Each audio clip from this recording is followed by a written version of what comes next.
नमस्कार दोस्तों, डॉक्टर संजीव कुमार एक बार फिर हाजिर हैं अनुस्वार मंच पर एक नई शख्सियत के साथ। आज हमारे चर्चा का विषय होगा हरीश कुमार सिंह जी की साहित्य यात्रा। स्वागत है हरीश कुमार जी। नमस्कार। आप बड़े शॉर्ट नोटिस पे हमारे कार्यक्रम में आ गए, हम उसके लिए बहुत आभारी हैं।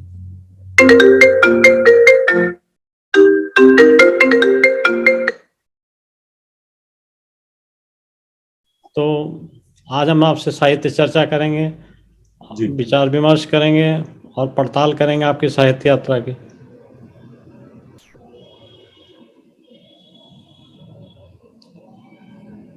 तो लाजमी ये पहला प्रश्न होगा कि आपकी साहित्यिक यात्रा कब प्रारंभ हुई, कैसे प्रारंभ हुई और किसकी प्रेरणा से प्रारंभ हुई? देखिए संजीव जी, ऐसा है कि हमारे घर का जो वातावरण है प्रारंभ से ही शैक्षिक रहा है।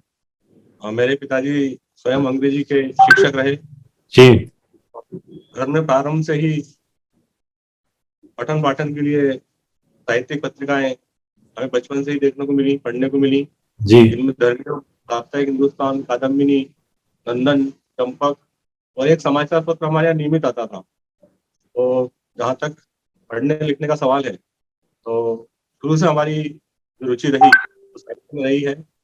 उसके बाद फिर 1980 में हम उज्जैन शिफ्ट हुए और जब उज्जैन स्थानांतरित होकर के आए तो आप सभी जानते हैं कि उज्जैन का जो वातावरण है काफी साहित्यिक, सांस्कृतिक और धार्मिक रहा है। यहाँ बड़े बड़े साहित्यकार रहे हैं, चाहे वो डॉक्टर सुमन हो, श्रीकांत सरल हो, डॉक्टर शिव शर्मा हो, वाकड़कर जी हो। तो इन सबको देखने का अवसर मिला, इन सब से मिलने का अवसर मिला और तभी से मन में ये प्रेरणा आई कि हमें भी कुछ लिखना चाहिए।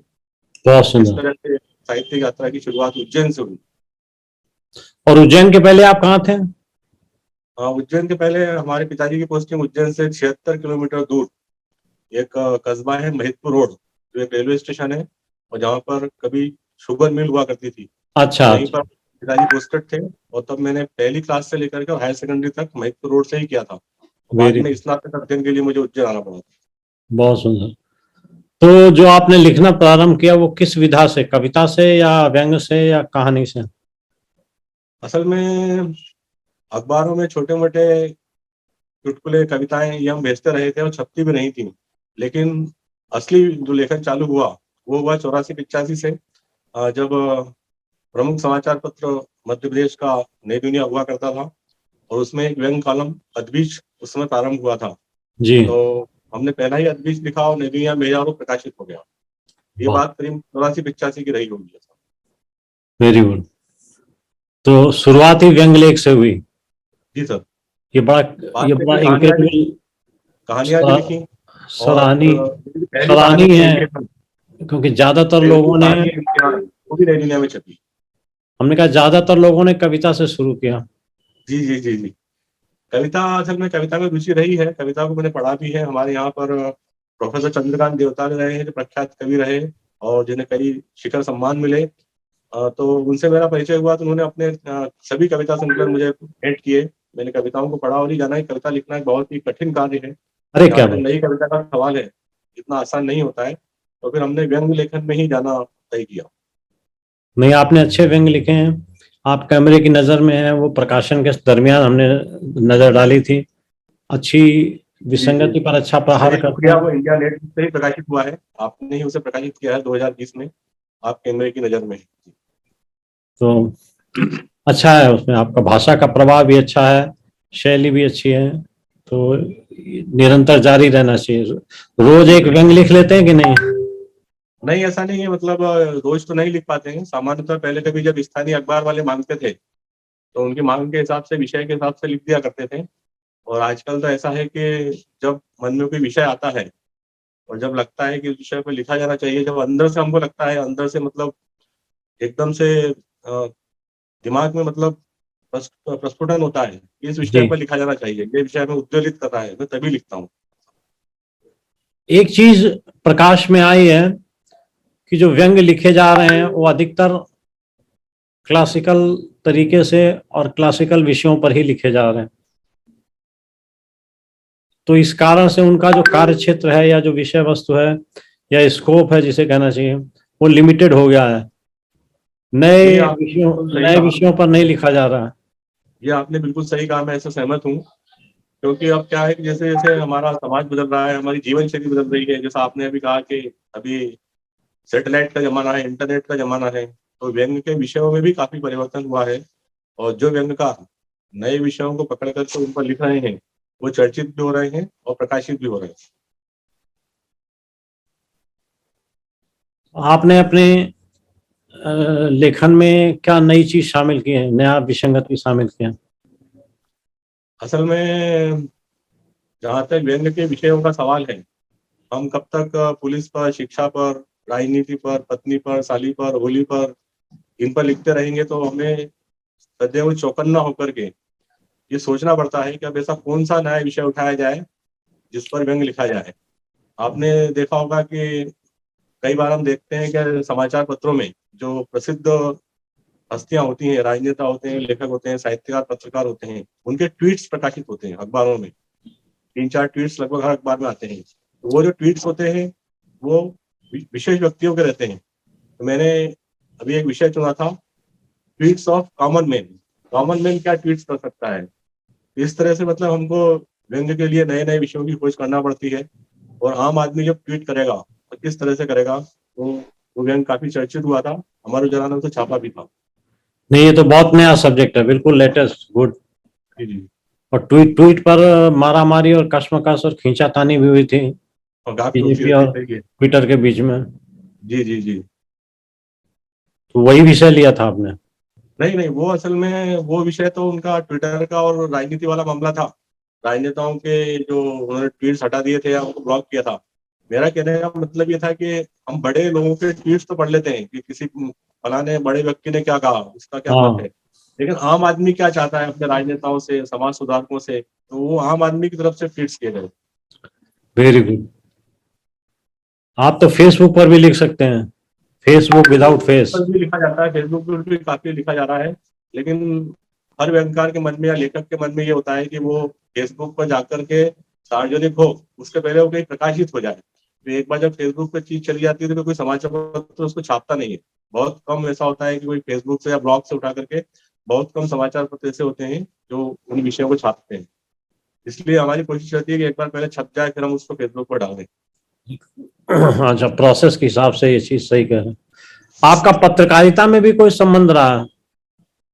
जी, शुरुआत में हमने पत्रकारिता भी की है और यहाँ पर जो प्रमुख अखबार थे नई दुनिया और दैनिक भास्कर, उनसे हम जुड़े रहे हैं। और जहाँ तक नई दुनिया का सवाल है तो नई दुनिया के लिए हमने ग्राउंड रिपोर्टिंग भी करी। उस समय जिस विषय पर हमसे कहा जाता था तो हम उस विषय पर तैयारी करके लिखते थे। कई नाटकों की समीक्षाएं हमने लिखी हैं, खेलों की समीक्षाएं लिखी हैं। और इस तरह से एक समीक्षक के रूप में भी अखबार में काफी प्रकाशन हुआ। बहुत सही। अब किस किस विधा में, व्यंग के अलावा भी किसी विधा में कोई आपका काम हुआ है? व्यंग के अलावा जो वर्तमान में जो विषय होते हैं, जो मतलब जिनको हम बोल सकते हैं कि रोजमर्रा के विषय हो सकते हैं, चाहे वो राजनीति का हो, समाज का हो, उन विषयों पर भी आलेख हमने लिखे हैं और लिखता रहा हूँ। कहीं कोई महत्वपूर्ण आर्थिक प्रतिक्रिया देना हो, राजनीतिक प्रतिक्रिया देना हो, तो ऐसे विषयों पर भी काफी लेखन हुआ है। और यदि मैं चाहूँ तो उनको संकलित करके भी एक पुस्तक हम प्रकाशित कर सकते हैं। करना जहाँ तक चाहिए ना, पिछले एक उसमें वर्ष सोचना क्या है। जी जी जी, जहाँ तक पिछले एक साल का सवाल है, तो एक बहुत ही महत्वपूर्ण पुस्तक, उसकी पांडुलिपि लगभग तैयार है। कोरोना के दंश, कोरोना के भेजिए दंश, भेजिए। अंश अंश जीवन। उसको लिखने का हाँ हाँ, बहुत उद्देश्य ये अच्छी रहा चीज। है कि कोरोना हिंदुस्तान में कब से प्रारंभ हुआ, कैसे आया, उसने किस तरह से गति पकड़ी, समाज पर उसका क्या प्रभाव हुआ, कितने लोगों की नौकरियां गई, कैसे लोग बेरोजगार हुए, कोरोना में किस तरह से लोग परेशान हुए, कितनी मौतें हुई। तो पूरा एक साल का जो लेखा जोखा है वो उस पुस्तक में है। और उसको हमने अभी डेल्टा वेरिएंट तक लिया है, इसको हम ओमिक्रॉन तक बढ़ाना चाहते हैं। इस ओमिक्रॉन से पुस्तक क्लोज कर को लीजिए उसको, और क्योंकि जी इसके पहले कि कोरोना का पीरियड खत्म हो जाए, पुस्तक जी आ जी। जानी चाहिए। असल में ये एक जीवंत दस्तावेज रहेगा। आज से 50 साल, 100 साल बाद कोरोना किस रूप में हिंदुस्तान में या विदेशों जी, में आया था, ये बिल्कुल एक ठीक। उस तरह से दस्तावेज पुस्तक साबित हो सकती है। उस लिहाज से इसको लिखने का प्रयास किया गया है। बहुत सुंदर। आपने कविताएं बिल्कुल नहीं लिखी ना? कविताएं, हास्यमय कविताएं लिखी हैं, और मैं अखिल भारतीय टेपा सम्मेलन से वर्ष 1990 से जुड़ा रहा हूँ। और मंची कविताएं हैं, वो शायद संकलन हिंदी साहित्य निकेतन से आया है करीब 1920। उसके बाद से फिर हास्यमय कविताएं छोड़ यदि दिया मैंने। आप यदि आपको याद हो तो कोई कविता आप सुना सकते हैं क्या? कविता मतलब हाँ, सुना या, सकते हैं, बिल्कुल सुना सकते हैं। या किताबें आसपास हो तो उसमें से सुना दीजिए। हाँ हाँ, बिल्कुल सुना सकता हूँ कविता में। कि जैसे मतलब एक कविता है, मतलब कि विज्ञापन पे कविता है। विज्ञापन पर, जो जी टेलीविजन के विज्ञापन आते हैं, उस पर एक कविता जी। है। इधर जैसे जैसे इधर जैसे जैसे टेलीविजन पर विज्ञापनों की संख्या बढ़ती जा रही है, विज्ञापनों से नई नई बातें हमारे सामने आती जा रही हैं। टेलीविजन पर विज्ञापन आता है, यदि आप कॉलेज में पढ़ते हैं। टेलीविजन पर विज्ञापन आता है, यदि आप कॉलेज में पढ़ते हैं तो इसी टूथपेस्ट से अपने दांत साफ कीजिए, आपके कॉलेज की लड़की पहली मुलाकात में आपकी हो जाएगी और आपके साथ कॉफी पीने को तैयार हो जाएगी। ये देखिए, ये टेलीविजन की विज्ञापन है। ये देखिए, ये टेलीविजन की विज्ञापन है। इधर इधर एक विज्ञापन आता है, साड़ियों का एक विज्ञापन पहले आता था कि इसे पहन तेरा रूप खिले, इसे पहन तेरा रूप खिले, बिन ढूंढे एक सजन मिले। विज्ञापन देखा तो ऐसा लगा कि अगर कोई कुंवारी कन्या इसी ब्रांड की साड़ी रोज एक नहीं पहनेगी तो क्या होगा। तो इस तरह से काफी कविताएं हैं। नहीं, बहुत अच्छा लिखा। आपने बहुत अच्छा विषय चुना। तो व्यंग के लेखन में आपने अध्ययन किसका ज्यादा किया है? किस व्यंग्यकार का अध्ययन ज्यादा किया है और उससे आपको क्या असल प्रेरणा में मिली? जहाँ तक हमारा उज्जैन का सवाल है या मालवा का सवाल है, तो मालवा जो है व्यंग्यकारों की धरती रही है, और इसको मध्य प्रदेश को व्यंग्य प्रदेश ही कहते हैं। और स्वयं उज्जैन से पंडित सूर्यनारायण व्यास से लेकर के और शरद जोशी और डॉक्टर शिव शर्मा तक, ये पूरी व्यंग्यकारों की पूरी पीढ़ी यहाँ पर रहती आई है, जिसमें आज भी यदि हम देखें तो उज्जैन से काफी व्यंग्यकार हैं। तो ये सारे व्यंग्यकार डॉक्टर शिव शर्मा को देख करके, टेपा सम्मेलन को देख करके, उनको देख करके लिखने की प्रेरणा आई, और उनसे काफी कुछ हमने सीखा है। और जहाँ तक डॉक्टर शिव शर्मा का सवाल है, तो उनकी समस्त पुस्तकों का अध्ययन अध्यापन हमने किया है। उनके जो उपन्यास हैं उसको भी हमने पढ़ा है। इसके अलावा शरद जोशी हैं, मनोहर श्याम जोशी हैं, गोपाल चतुर्वेदी जी हैं, श्रीराज शुक्ल हैं, ज्ञान चतुर्वेदी जी हैं, प्रेम जन्मेजय जी हैं। इन सबको पढ़ लिख करके हमने जाना कि व्यंग्य क्या होना चाहिए। एक प्रश्न कई बार उठाया जा रहा है, मैं आपके सामने भी प्रस्तुत करता हूं जी बिल्कुल। कि जहां भी देखो व्यंग्य की बात आते ही हरशंकर परसाई, शरद जोशी और रविंद्र त्यागी जैसे नाम आगे आ जाते हैं, जबकि जी 50 जी। साल की पीरियड में कोई नया स्तंभ खड़ा ही नहीं किया गया। असल में मतलब मैं तो ये मानता हूँ कि परसाई जी ने जिस दौर में लिखा, उस समय व्यंग्य के विषय अलग रहे थे। और जहाँ तक वर्तमान का सवाल है, तो व्यंग्य के विषयों में बदलाव आया है। और और परसाई जी ने जो व्यंग्य लिखे, तो उस समय जो भी सत्ता रही, जो भी व्यवस्था रही, उसके खिलाफ उन्होंने लिखा। तो आज भी व्यंग्यकारों का एक दायित्व बनता है कि जो भी सत्ता हो, जो भी व्यवस्था हो, उसमें यदि उसको कुछ विसंगति दिखाई देती है, तो निश्चित तौर से उसको उस पर व्यंग्य करना चाहिए। लेकिन आज हम ये भी देखते हैं कि ऐसे व्यंग्य को छापने के लिए न समाचार पत्र तैयार हैं और न संपादक तैयार हैं। ये अपने आप में एक बड़ा संकट है। और मैं कई बार कहता भी रहा हूँ कि जो असली व्यंग्य है, वो लिखा भी यदि जा रहा है तो प्रकाशित नहीं छपता हो रहा है। नहीं, छपता छपता नहीं। नहीं। तो उसे जी जी। पुस्तकाकार तो छापा जा सकता है, जी। पुस्तक के आकार में तो छापा जा सकता है हाँ, ऐसे व्यंग्यों को। पुस्तक का आकार मुंह से छापा जा सकता है। फिर आज सबसे बड़ी समस्या ये हो गई कि यदि आपने उसको फेसबुक पर या अन्य कहीं डाल दिया, तो आजकल तथाकथित जो राष्ट्रभक्त हैं वो पीछे पड़ जाते हाँ। हैं। ये भी एक समस्या है। जबकि व्यंग्यकार का दायित्व तो समाज को चेताना है, जो भी गलत हो उसको समाज को बताना है। तो आपके सामने कभी इस प्रकार की दुविधा आई कि हाँ, की लिखा जाए कि ना दुविधा मेरे लिखा जाए? सामने तो नहीं आई, वैसे आज तक कभी ऐसा हुआ नहीं है। लेकिन फिर भी हम चूंकि सरकारी नौकरी में हैं, तो हम भी ये प्रयास करते हैं कि इस तरह का ऐसा कोई व्यंग्य ना आए जो विवाद का विषय बने। जी। अगर आपको पिछले 2 दशकों में या 3 दशकों में 4 व्यंग्यकारों को चुनने के लिए कहा जाए तो आपकी नजर में किसको किसको चुना जा सकता है?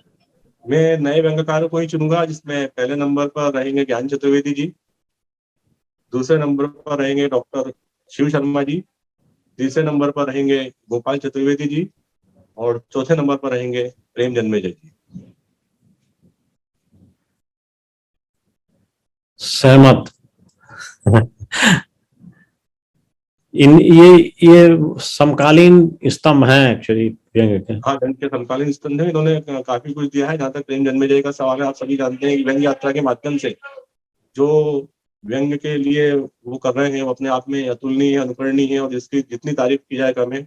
डॉक्टर शिव शर्मा जी का सवाल है, आप भी जानते हैं कि टेपा सम्मेलन के माध्यम से विगत 50 वर्षों से देश के राष्ट्रीय ख्याति प्राप्त जितने भी व्यंग्यकार हो सकते हैं, साहित्यकार हो सकते हैं, कवि हो सकते हैं, पत्रकार हो सकते हैं, राजनेता हो सकते हैं, सबको उन्होंने उज्जैन में ला करके यहाँ खड़ा किया। शरद जोशी से लेकर के मनोहर श्याम जोशी तक, और केपी सक्सेना से लेकर के गोपाल चतुर्वेदी जी तक।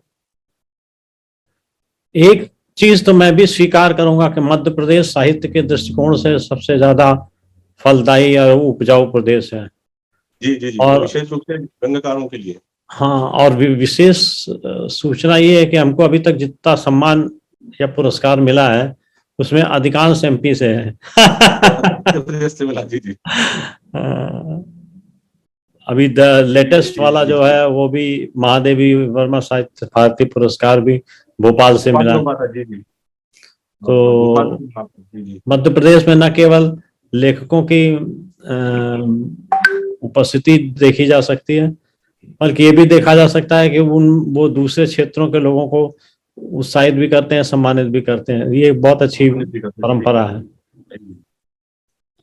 व्यंग्य की शुरुआत आप कहाँ से मानते हैं? अगर अवधारणा की बात करी जाए तो आपके हिसाब से व्यंग्य की शुरुआत कहाँ से ना मानी जाए? देखिए, जहां तक व्यंग्य का सवाल है तो मैं सबसे पहले इसके लिए कबीर जो थे हमारे व्यंग्य, जो मतलब कबीर ने व्यंग्य की शुरुआत की, और कबीर जो उस समय कह गए वो यदि कोई कहना चाहे तो वो नहीं कह सकता है। कबीर को मैं व्यंग्य का शुरुआती दौर का सबसे बड़ा व्यंग्यकार मानता हूँ। उसके बाद भारतेंदु युग से व्यंग्य की शुरुआत मानी जा सकती है। और जहाँ तक भारतेंदु हरिश्चंद्र जी का सवाल है, उन्होंने खुद बहुत अच्छे व्यंग्य नाटक लिखे हैं, चाहे भारत दुर्दशा हो, जिसमें उन्होंने कहा था कि आपको वो मतलब एक व्यक्ति थानेदार से पूछता है कि मुझे गिरफ्तार क्यों किया गया। थानेदार जवाब देता है कि हाकिम की इच्छा नामक धप्पा से, हाकिम इच्छा नामक धप्पा से। तो हाकिम की जब इच्छा हो तो वो किसी को भी गिरफ्तार कर सकता है। तो वही स्थिति आज भी चली आ रही है। आज भी चली आ रही है। शुरुआत हम भारतीय रूप से मानते हैं, जो आज तक चली आ रही है। देखिए, वास्तविकता जो मुझे लगती है वो ये है कि जब हम आजाद हुए तो उस समय जो पुलिस व्यवस्था थी, जो सरकारी व्यवस्था थी, जो संविधान था, वो सारा का सारा बारोड़ था, उधार लिया हुआ। जैसे संविधान जो है ना, वो गवर्नमेंट ऑफ इंडिया एक्ट 1935 के आधार पर ही बना है, और कुछ छेपक उसमें जोड़ दिए गए हैं। तो मैं ये समझता हूँ कि चाहे कानूनों में श्रृंखला ली जाए, चाहे संविधान लिया जाए, चाहे व्यवस्था ली जाए, चाहे पैटर्न लिया जाए, उन सब में अंग्रेजी छाप है। और अंग्रेजी छाप होने से एक इंटरेस्टिंग चीज ये है कि जो हेल्म ऑफ द अफेयर्स पे बैठा, सीएस पे बैठा है, वो सर्वशक्तिमान है अंग्रेजों की तरह, और हम जनता है उनके। तो वो परंपरा समाप्त नहीं हुई बल्कि और पोषित हुई। क्या कहते हैं आप? हमें अपने संविधान सब चिल्लाते हैं, लेकिन एक दंड विधान नहीं बना पाया 70-75 साल में। सही बात है। एक लिमिटेशन एक्ट नहीं बना पाया, एक एविडेंस एक्ट नहीं बना पाया। वही अंग्रेजों के जमाने के चल रहे हैं। समय काल के वातावरण के साथ में भी कोई परिवर्तन नहीं हुआ। सही है। तो इन विसंगतियों पर भी लिखा जा सकता है, परिवर्तन होना चाहिए। सही है, सही है। क्योंकि न्याय व्यवस्था उन्हीं पुराने नियमों के आधार पर चलती है, और इस कारण से समय लगता है और केसेस पेंडिंग हो रहे हैं। जैसे एक प्रश्न उठता है कि सरकार के 2 विभाग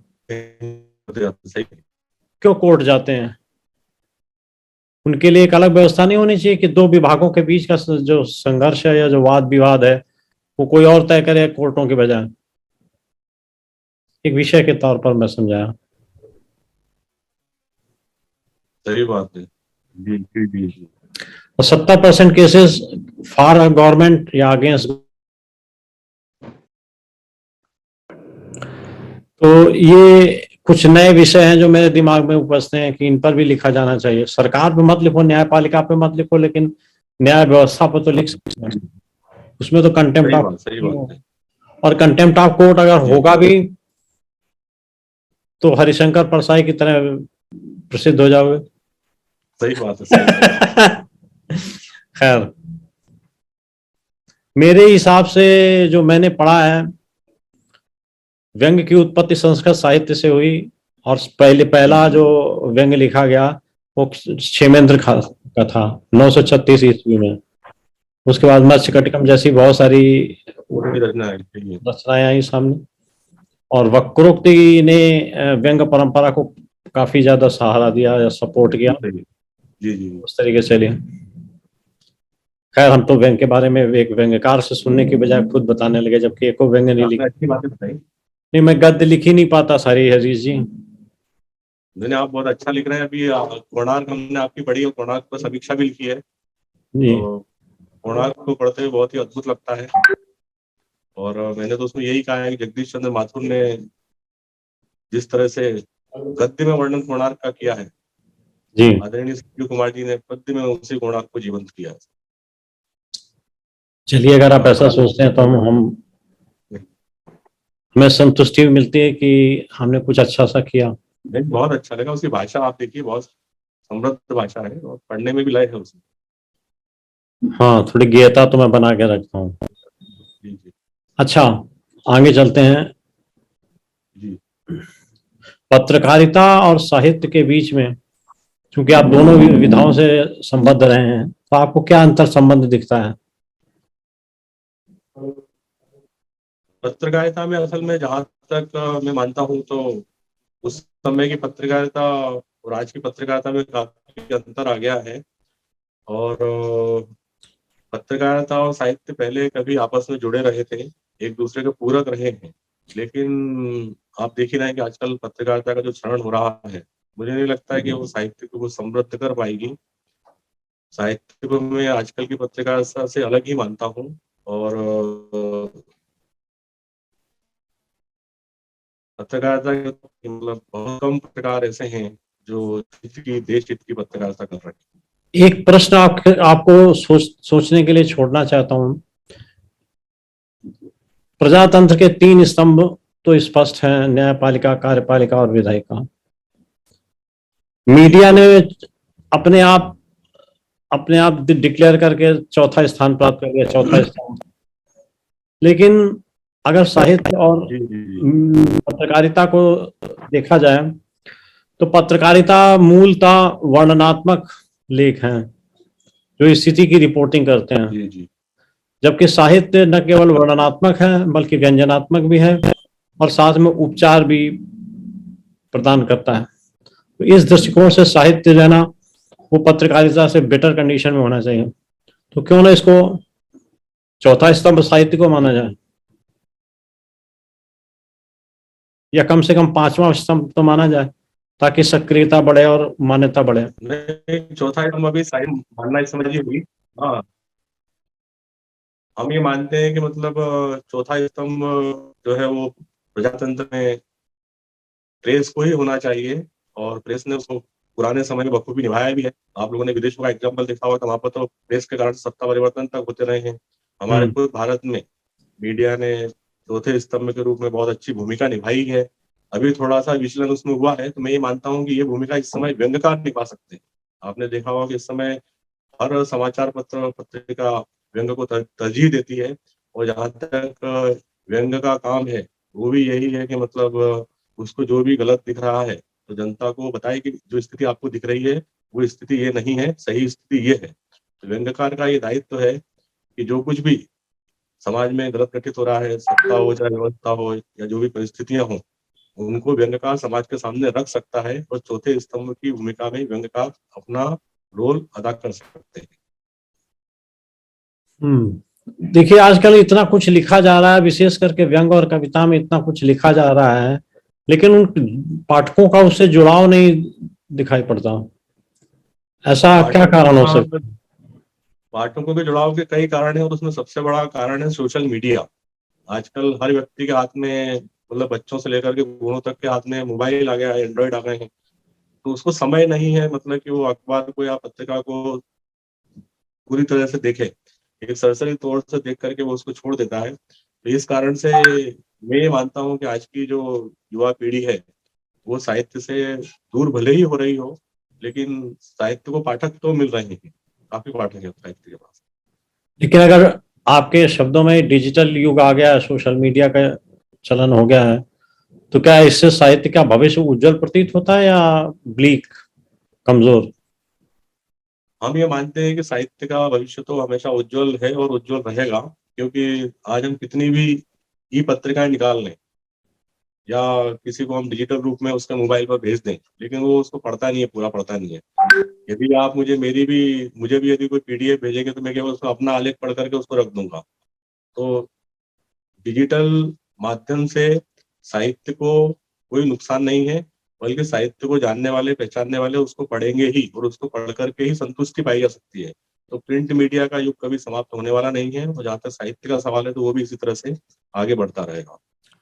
आपके शब्द जो हैं बड़े उत्साहपूर्ण हैं एक प्रकाशक के लिए, और एक आप कवि के बहुत तौर अच्छा पर कार्य भी। कर रहे हैं। मैंने देखा है अभी पिछले 2-3 सालों में इंडिया नेट बुक्स ने बहुत तरक्की की है, और हर आने वाली दूसरी किताब इंडिया नेट बुक से आ रही है। तो आप खुद जानते हैं कि कितना परिश्रम वाला और कितना कठिन कार्य है, और इस तरह से मतलब पुस्तकों को प्रकाशित करना भी अपने आप में एक बहुत बड़ा जोखिम है।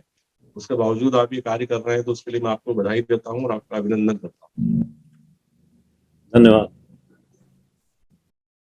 आप लेखन कार्य के अलावा आपकी क्या अभिरुचियां हैं?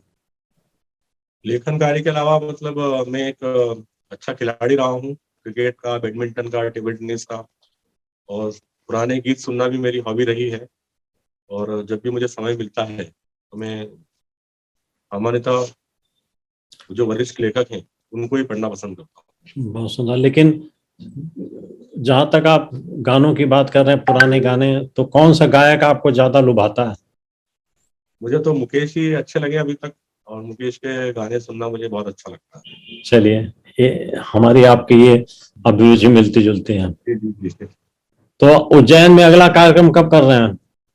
उज्जैन में जब आप आदेश करेंगे, उज्जैन में कार्यक्रम हो जाएगा। जब भी आप महाकाल यात्रा करें तो हम यहाँ पर कोई आयोजन रख लेंगे, और आपको सुनकर के हमको बहुत अच्छा लगेगा, मतलब आपसे मिलकर हमको खुशी होगी। Thank you. बनाते हैं कोई प्रोग्राम, जरा ये जरूर। 15 दिन का पीक टाइम निपट जाए। बिल्कुल। हाँ, ये निबट जाए थोड़ा, सही बात। कि कह रहे हैं कि अब से 14 दिन का पीक टाइम है, उसके बाद हाँ, ओमिक्रॉन डाउन हो जाएगा। जी जी, जल्दी हो जाए। अब तो सब अलग अलग बता रहे हैं, कोई किसी की रिसर्च ये बताती है, किसी की वो बताती है, जितनी जल्दी अब खत्म हो अच्छा है। तो काफी परेशान हो गए और थक भी गए, सही बात। थक भी गए, 2 साल हो गया। 2 साल हो गए, सही बात। लेकिन हम तो 2 साल में शांति का समय पाए ही नहीं, सही बात है, सही बात। क्योंकि इस समय का सदुपयोग करके लेखकों ने खूब लिखा, खूब और लिखा, हमने सही भी बात। खूब छापा। बस सही बात। जी, जी। तो आपकी नई योजना क्या है लेखन कार्य में? किस प्रोजेक्ट पर काम कर रहे हैं? अभी जैसा मैंने बताया कि जो कोरोना पे जो मेरी एक किताब है उसको प्रकाशित करवाना है, और दूसरा कई सारे व्यंग्य भी इकट्ठे हो गए हैं, हाँ, उनको उनको भी उनको संकलित वर्गीकृत करके कर लीजिए। एक पुस्तक का रूप हम देने की कोशिश करेंगे। और टाइटल भी आपने मुझे बता ही दिया, बहुत शानदार है। उस तरह से अपन उसको रूपरेखा को हम आगे बढ़ाएंगे। ठीक। मालवा की लोक कथाओं पर आप मेरा क्या सहयोग कर सकते हैं? मालवा की लोक कथाओं पर। कैसे संकलन किया जाए हिंदी नागरिक में? जी जी, इस मुझे। बारे में देखो मैं आपसे विचार करूंगा, और जो इस पर हमको सहयोग कर सकते हैं उनसे भी मैं चर्चा करके आपसे बात करवाऊंगा, ताकि हम उस कार्यक्रम को आगे बढ़ा सकें। हाँ, क्योंकि मालवा पिछले की लोक कथाएं चाहिए हमको। जी जी जी, क्योंकि पिछली बार आपने कहा भी था कि जो मालवा का जो व्यंग्य है उस पर भी एक पुस्तक आना चाहिए। हाँ, मालवा का व्यंग्य जी पर एक जी, पुस्तक ला सकते हैं। आ तो सकते हैं। मैं चाहूंगा कि आप इसमें जुड़े हमारे साथ। नहीं नहीं, बिल्कुल। ये बहुत ही उत्कृष्ट कार्य साबित होगा, इस पर हम चर्चा करेंगे, बिल्कुल। जी। पाठकों को आप क्या सजेस्ट करना चाहेंगे इस मंच से? पाठकों को मैं यही कहूंगा कि यदि वे अपने जीवन को बनाना चाहते हैं तो साहित्यकारों को पढ़े, चाहे वो कहानी हो, कविता हो, व्यंग हो, नाटक हो, जो भी हो, पढ़ने की आदत डालें, क्योंकि पढ़ने की आदत ही एक दिन आपको आगे ले जाएगी, यही मेरा मानना है। और समवर्ती, समकालीन या नवोदित लेखकों के लिए आपका क्या संदेश या सुझाव होगा? देखिए, जहाँ तक नवोदित लेखकों का सवाल है, तो मैं ये मानता हूँ कि आज उनके पास पर्याप्त मात्रा में ज्ञान है। ज्ञान की इतनी बहुतायत है कि सबके पास ज्ञान है, लेकिन ज्ञान से भी कुछ नहीं होगा, हमें अनुभव भी चाहिए। और उसके लिए मैं उनको यही निवेदन करूंगा कि अपने से वरिष्ठ जो भी साहित्यकार हैं, लेखक हैं, अग्रज हैं, उनको खूब पढ़ें, खूब पढ़ें, खूब पढ़ें। धन्यवाद। इसी संक्षिप्त परिचर्चा से आपकी साहित्यिक यात्रा के बारे में बहुत सी नई बातें पता चली, और हमारी कामना रहेगी कि आप समय समय पर हमारे साथ जुड़ते रहें विभिन्न कार्यक्रमों में। और आज के कार्यक्रम के लिए समय निकालने के लिए बहुत बहुत धन्यवाद, बहुत बहुत आभार मंच की तरफ से और मेरी आपने तरफ मुझे से। साक्षात्कार योग्य समझा। आप देश दुनिया की काफी बड़ी हस्तियों के साक्षात्कार आपने लिए हैं, और मैंने देखा है, सुना भी है उनको। मैं बधाई आपको देता हूँ, क्योंकि आप बहुत ही मेहनती कार्य कर रहे हैं, बहुत कठिन कार्य कर रहे हैं। क्योंकि जब हम किसी साहित्यकार से बात करते हैं, तो हमको उस साहित्यकार के बारे में पूरी जानकारी जुटाना पड़ती है उससे बातचीत करने के लिए। ये एक बहुत ही श्रम साध्य कार्य आप कर रहे हैं, उसके लिए मैं आपको बधाई देता हूँ, धन्यवाद भी। धन्यवाद। धन्यवाद।